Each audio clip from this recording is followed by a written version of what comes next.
I'm Dr. Michael Shumski, cataract and refractive surgeon at Magruder Laser Vision. I specialize in laser cataract surgery, laser vision correction, and custom lens replacement. So I grew up in central Pennsylvania. I went to college at Johns Hopkins where I studied biomedical engineering. I was pre-med.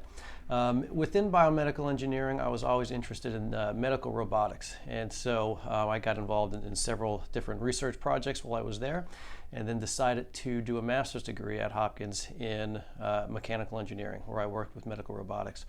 After that, I did medical school at University of Pennsylvania. I did my residency at Emory in Atlanta.